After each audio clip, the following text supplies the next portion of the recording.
Hi everyone, Anthony Fantano here, the internet's busiest music nerd, and right here, Ghost Stories is the 6th full-length LP from famed pop rock, alternative rock outfit Coldplay.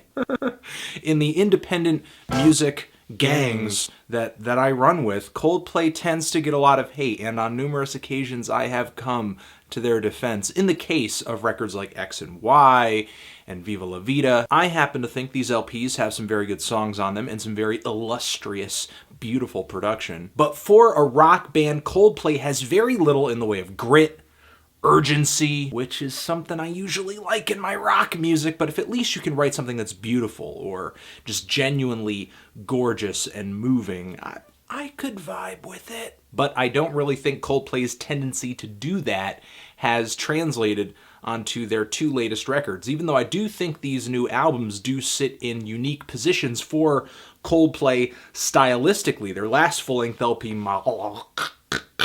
was easily their most poppy and sugary release to date, whereas Ghost Stories to me is their dreamiest, their sleepiest, their most low-key album. I also think this LP is where Coldplay is sounding the most like some of their most obvious influences like Radiohead and Sigur Rós. Take the opening moments on the song Magic, which has this very simple kick drum, snare pattern with a guitar, rhythm guitar, playing in 3 over this 4/4 beat. Totally sounds like something Tom York would just come soaring in on with his little falsetto. I think Coldplay's been on kind of a Radiohead kick lately, especially considering that the track Atlas that they landed on the new Hunger Games soundtrack also sounded kind of Radiohead inspired. I would actually even go as far as to say the song Midnight off of this LP sounds a little bit like one of the closing tracks on the new Bon Iver record. A track that sees these really eerie, ice-cold lead vocals singing with an odd, off-putting chorus effect throughout the song over very ethereal, soft instrumentation.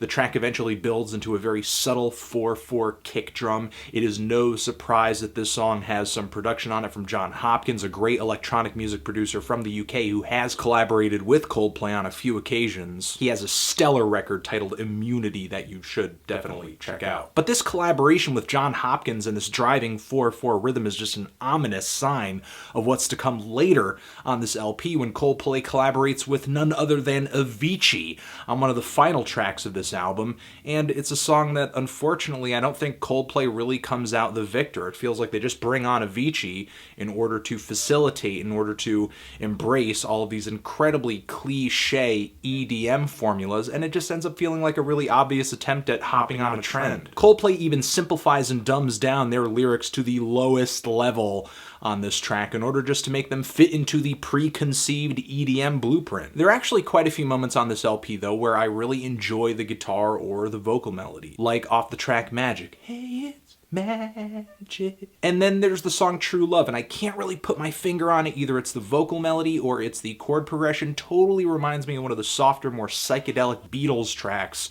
off of their late era stuff like White Album or Abbey Road, but instead this song is delivered with more serene, epic instrumentation, really lavish strings. So I do really like some of the tunes that are the foundation to these tracks, but instrumentally, sonically, so many of these songs are absolutely sterile, kind of lifeless, especially with the big embrace of electronic beats on this record, which, I mean, I'm totally fine with electronic music if you go down the road of finding and crafting some interesting sounds, but so many of the rhythms on this thing are just bland and uninteresting, especially the ones like on the track Ink, which I am pretty sure Timbaland must have had a hand in. It sounds like a rhythm he was about to use for something else and it just landed on this Coldplay track. But again, the sterility of the sounds on this record, it feels like every member of Coldplay had their instruments locked into this bacteria-free laboratory and they were just wiped down and cleaned, and then in order to play and perform on this record, every member had to go through a decontamination chamber,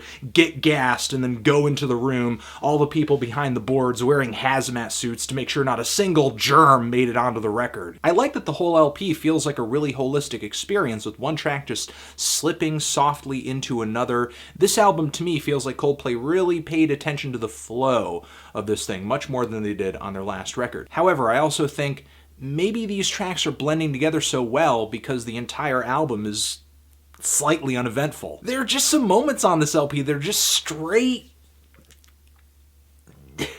You gotta say it!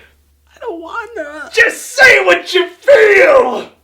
They're just straight boring. Even the songs that I like feel that way to a slight, very slight degree. And instrumentally, there are songs on here that just make me cringe, like the track Ink.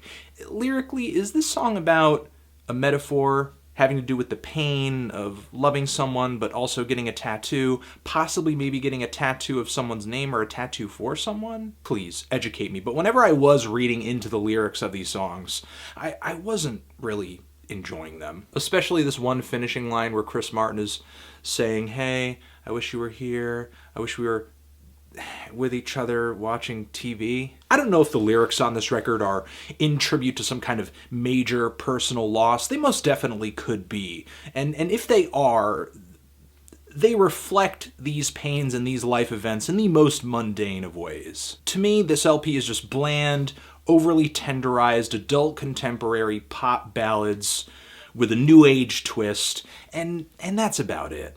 I'm feeling a decent to strong 4 on this thing. Transition, if you've given this record a listen, what did you think of it? Did you love it? Did you hate it? Why? What do you think I should review next? And that's it. Coldplay Ghost Stories forever.